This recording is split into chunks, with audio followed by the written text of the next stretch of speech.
Salut à toi. Entrepreneur ambitieux ou en devenir. As-tu déjà eu l'impression de ne pas mériter tes succès, de te dire « c'est un coup de chance ». Tout le monde va bientôt découvrir que je ne suis pas à la hauteur? Si oui, reste bien avec moi, parce qu'aujourd'hui, on plonge dans le syndrome de l'imposteur d'Elisabeth Kadosh, un livre essentiel pour comprendre et surmonter cette sensation paralysante.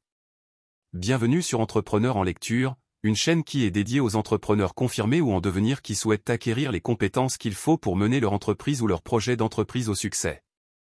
Nous démystifions ici les secrets cachés d'une entreprise prospère sans pour autant sacrifier ton bien-être personnel. Si c'est un sujet qui te parle, n'hésite pas à t'abonner à la chaîne et à activer la cloche de notification pour ne rater aucune de nos prochaines vidéos de conseils pratiques et de résumés de livres pour booster ton entreprise au sommet. Nous serons ravis de te compter parmi notre communauté grandissante d'entrepreneurs. Le syndrome de l'imposteur, qu'est-ce que c'est? C'est ce doute constant de ne pas être légitime dans ses réussites, de penser qu'on trompe tout le monde, alors qu'en réalité, on a toutes les compétences pour être là où on est. C'est un véritable frein, surtout pour les entrepreneurs comme toi et moi. Dans ce livre, Elisabeth Kadosh nous dévoile 1. Pourquoi le syndrome de l'imposteur touche autant les perfectionnistes et les ambitieux. 2. Les mécanismes psychologiques qui l'entretiennent, souvent ancrés depuis l'enfance. 3. Et surtout, des outils concrets pour s'en libérer, prendre confiance et avancer sans ces doutes permanents. Tu veux découvrir comment te débarrasser de ces pensées limitantes et enfin embrasser ton potentiel? Alors reste jusqu'au bout de la vidéo. Allez, on attaque tout de suite. Résumé du livre Le syndrome de l'imposteur de Elisabeth Kadosh. Dans ce résumé, vous apprendrez les points clés suivants. 1. Améliorer votre estime de soi. 2. Les différentes manifestations du syndrome de l'imposteur. 3. Façon de transformer vos insécurités en actifs. 4. Comment aider les autres à éviter des difficultés similaires. Leçon numéro 1. Le crédit est dû. Le syndrome de l'imposteur se produit lorsque les gens doutent constamment de leur réalisation ou de leurs compétences, et croient qu'il s'agit d'une imposture. Bien qu'ils aient des preuves externes de leurs compétences, ils ont l'impression d'avoir trompé les autres en les percevant comme plus intelligents ou capables qu'ils ne le sont réellement. De plus en plus de femmes ont déclaré avoir subi ce phénomène ces dernières années. Grâce à la défense inlassable des droits des femmes en matière d'emploi au cours du siècle dernier, nous assistons à un changement notable, les emplois hautement qualifiés et les rôles de direction sont maintenant de plus en plus occupés par des femmes. Cependant, beaucoup ont encore du mal à croire en eux-mêmes, même après que leur dévouement, leurs études et leurs efforts aient porté leurs fruits. Et cela ne se limite pas à ceux qui ont atteint leurs objectifs de carrière. Dans ce résumé, nous allons nous plonger dans le cœur de l'estime de soi, en examinant ces nombreuses facettes d'un point de vue psychologique et social. Ce faisant, nous pouvons découvrir les racines du syndrome de l'imposteur et élaborer des stratégies pour le surmonter. La confiance en soi est le socle pour construire notre identité et faire face à nos ambitions. Elisabeth Kadosh. Il est tout à fait normal d'être aux prises avec des problèmes de confiance. Mais si le doute de soi a souvent un impact négatif sur divers aspects de votre vie, vous êtes au bon endroit. Restez dans les parages jusqu'à la fin et découvrez comment dire à votre voix intérieure « Je mérite d'être fier de mes réalisations ». Leçon numéro 2. Qui suis-je exactement? La confiance en soi est cruciale pour le bien-être émotionnel. En reconnaissant notre valeur intérieure et en croyant en nos compétences, nous nous donnons les moyens de fixer et de poursuivre nos objectifs avec détermination. Ce processus implique de reconnaître nos forces et nos faiblesses et d'apprendre que les échecs font partie du processus de réussite. C'est un exercice d'équilibre entre l'audace et l'humilité. En plus d'améliorer notre estime de soi, la confiance en soi nous aide à naviguer dans l'adversité avec calme et adaptabilité, ce qui est particulièrement vital dans l'éducation. Les recherches indiquent que les élèves, en particulier les filles, peuvent assimiler les échecs à des défauts personnels, tels qu'un manque de compétences. En revanche, les garçons peuvent attribuer les revers à des facteurs externes, comme la difficulté d'un examen. Cependant, il est essentiel de ne pas tomber dans une auto-culpabilité excessive, car cela peut éroder la confiance et entraver la croissance. Se blâmer à plusieurs reprises ne fera que miner votre estime de soi et limiter votre succès. Elisabeth Kadosh. Les personnes qui tombent dans le piège du doute excessif peuvent souffrir des premiers stades du syndrome de l'imposteur. Paradoxalement, plus les individus qui en sont atteints réussissent, plus ils remettent en question leurs capacités. Ils ont l'impression que tout ne doit sûrement pas tarder à s'effondrer.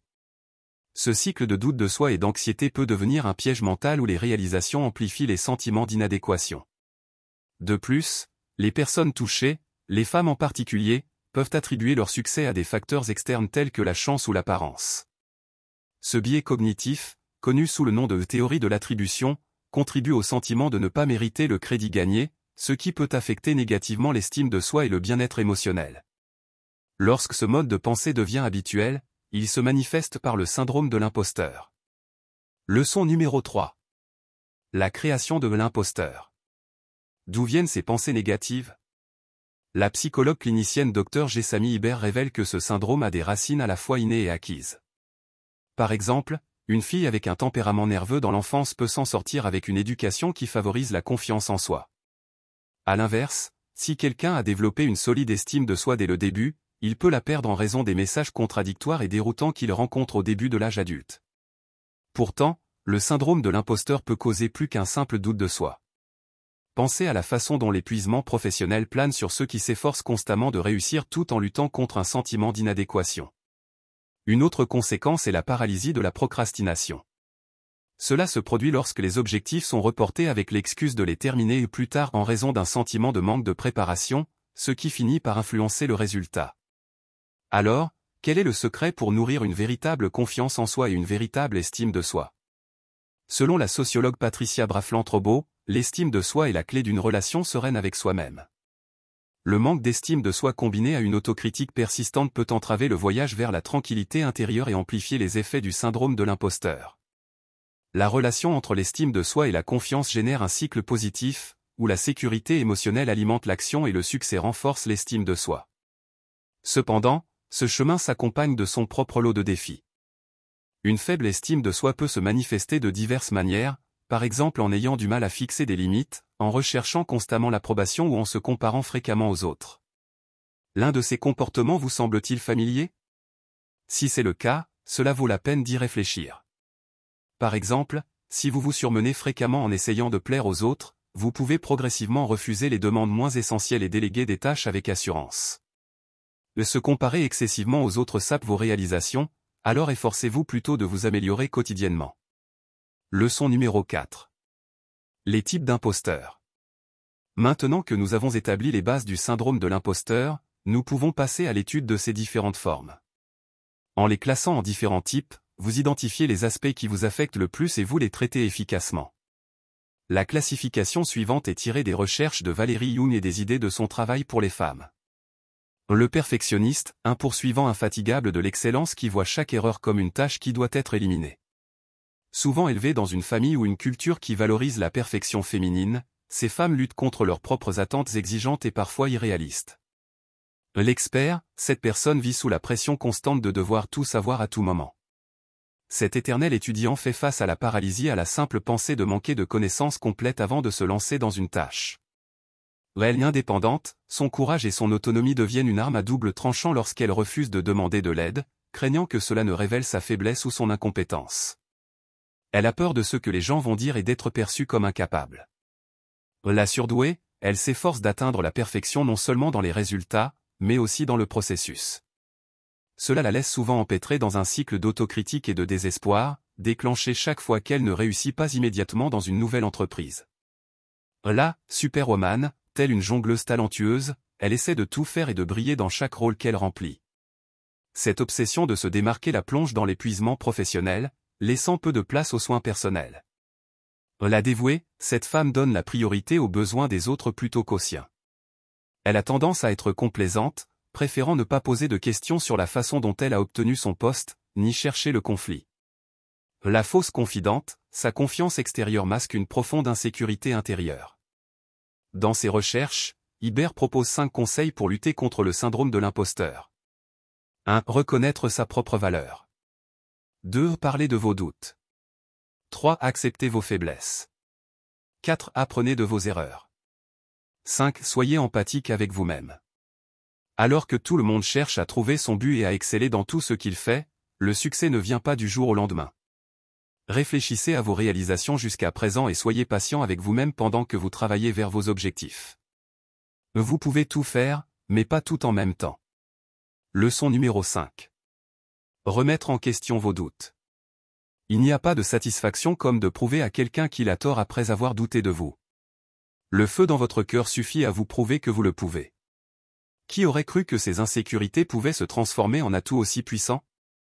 C'est comme si l'adversité elle-même vous mettait au défi de prouver que votre doute est faux. Percevoir la vulnérabilité comme une faiblesse est à la fois le mythe le plus répandu et le plus dangereux. Brené Brown. Elisabeth Kadosh. L'une des façons d'accomplir cet exploit est de faire du sport, qui joue un rôle central dans la promotion de la confiance en soi dans l'enfance. Malheureusement, en raison des stéréotypes de genre, de nombreuses filles pensent qu'elles ne sont pas adaptées à l'athlétisme. La pratique de sport d'équipe présente de nombreux avantages, tels que l'amélioration de l'endurance physique, le développement des compétences de travail d'équipe et le développement d'un esprit de compétition, qui contribuent tous à renforcer la confiance personnelle. La romance peut être aussi importante que le sport pour surmonter le doute de soi. Le monde de l'amour peut devenir un territoire traître lorsqu'un manque de confiance entrave le progrès. Après tout, comment pouvez-vous aimer quelqu'un d'autre si vous ne vous aimez pas vous-même? Prenons le cas de Carla, une femme de 35 ans qui fête son 10e anniversaire de mariage avec son mari, père de ses 2 enfants. Malgré les apparences extérieures suggérant une relation stable, Carla a lutté contre l'anxiété et l'insécurité. Craignant que son séduisant mari ne la quitte pour quelqu'un de plus joli, elle a commencé à saboter son apparence pour s'assurer de sa fidélité. Grâce à la thérapie, Carla a affronté ses insécurités et le discours intérieur négatif qui la tourmentait, ce qui lui a permis de travailler avec son partenaire pour améliorer leur relation. De même, il y a l'histoire de Leila, une passionnée de sport de 24 ans qui a trouvé l'amour avec un homme qu'elle a rencontré lors d'un marathon. Tout allait bien jusqu'à ce que son partenaire commence à la critiquer et à manquer de respect à son physique, détruisant ainsi l'estime de soi qu'elle s'était construite grâce à ses activités sportives. Heureusement, Leila avait un solide réseau d'amis de soutien, dont l'un l'a poussée à quitter cette relation toxique avant qu'elle n'endommage davantage sa confiance en elle. Ces histoires révèlent comment les environnements et les interactions, même avec des personnes de confiance, peuvent éroder la confiance et favoriser un sentiment d'inadéquation. Il est sage de prendre du recul et de réévaluer ses relations personnelles. Et n'hésitez pas à fixer des limites qui protègent votre santé mentale. Un manque de confiance peut susciter une croissance personnelle et professionnelle lorsqu'il est correctement compris et géré. Le saviez-vous? Dove, une entreprise de produits d'hygiène, a lancé le projet Estime de soi. Le programme vise à autonomiser les filles en renforçant leur confiance et en réduisant l'anxiété liée aux normes de beauté. L'une de leurs stratégies consiste à encourager les filles à faire du sport. Leçon numéro 6. Devenir un modèle. Pour de nombreuses mères, donner à leurs filles la confiance nécessaire pour surmonter le syndrome de l'imposteur est une priorité absolue. Ils veulent souvent protéger leurs filles des difficultés auxquelles elles ont été confrontées, répétant par inadvertance des comportements qu'elles critiquaient autrefois chez leurs parents. Pour briser ce cycle, il faut reconnaître les expériences passées et le conditionnement social pour élever des filles qui deviennent des individus confiants. Pour élever une fille en fiducie, vous devez d'abord reconnaître que l'enfant est votre enfant, mais pas une extension de vous-même. Laurence Gutenmacher. Chaque enfant possède une personnalité unique et précieuse. En tant que parent, il est essentiel de les accompagner tout au long de leur développement et de les orienter vers des comportements positifs. La psychologue clinicienne Laurence Gutenmacher souligne l'importance de voir chaque fille comme une personne à part entière avec ses propres forces et bizarreries. Cette pratique consiste à se libérer des stéréotypes, comme traiter les filles différemment des garçons ou supposer qu'elles sont moins capables, et à leur donner la liberté d'être elles-mêmes. Le rôle du père est tout aussi important dans le développement d'une fille. Par exemple, la façon dont les parents partagent les responsabilités ménagères peut façonner les attitudes de leurs enfants à l'égard des rôles et des aspirations des sexes. Ainsi, les filles devraient voir les hommes participer aux tâches ménagères traditionnellement associées aux femmes. Développer la confiance implique de reconnaître l'unicité, de remettre en question les stéréotypes et de promouvoir l'acceptation de soi et le respect. Au-delà de l'influence parentale, la mise en œuvre d'une discipline positive est également nécessaire lors de l'éducation d'un enfant. Il s'agit d'une approche visant à renforcer l'estime de soi par le langage et l'empathie. Mettre l'accent sur l'écoute active et le respect envers les enfants est essentiel pour nourrir leur estime de soi et leurs compétences sociales.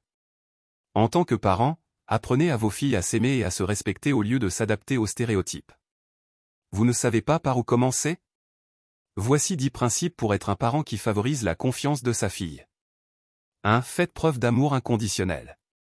2. Pratiquez l'écoute attentive lorsqu'ils ont besoin de vous. 3. Offrez de l'empathie, laissez-les trouver refuge en vous.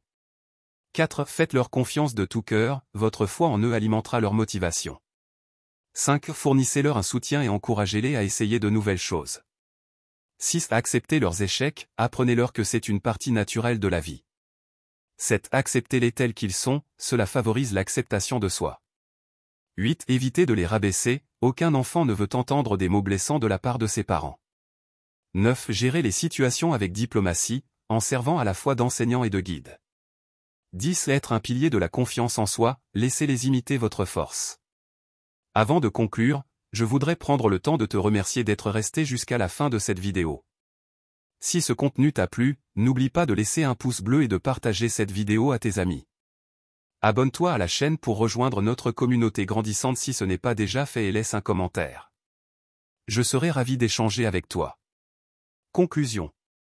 Dans le film Luca, 2021, de Disney Pixar, Alberto partage une technique pour faire taire cette voix intérieure qui leur dit qu'ils ne peuvent pas réussir ou qu'ils devraient avoir peur d'essayer.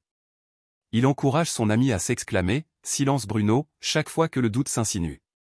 Beaucoup d'entre nous ont fait face à notre propre « Bruno » intérieur, chuchotant des doutes et des peurs. Mais maintenant, armés de ces outils, nous pouvons le bannir pour de bon et récupérer la confiance qu'il nous a volée. N'oubliez pas que vous avez mérité vos réalisations, aucun masque ne peut le cacher. Faites ceci. Dites non. Fixer des limites est essentiel pour prendre soin de soi. Il ne s'agit pas de tout rejeter, mais de se donner la priorité et de déléguer si nécessaire. Pratiquez la mémoire active. Rappelez-vous vos succès passés. Notez les étapes qui ont mené à vos réalisations et révisez-les régulièrement pour rester concentré sur vos objectifs. Demandez de l'aide. N'affrontez pas seul les pensées troublantes. Parlez-en à des amis de confiance ou recherchez une thérapie professionnelle si elle devient récurrente. Et voilà chers amis, c'est la fin de cette vidéo. Merci d'être resté jusqu'au bout. C'est un plaisir de pouvoir partager avec vous sur cette chaîne, des contenus aussi inspirants et motivants afin de vous aider à atteindre votre plein potentiel. À bientôt pour de nouvelles vidéos.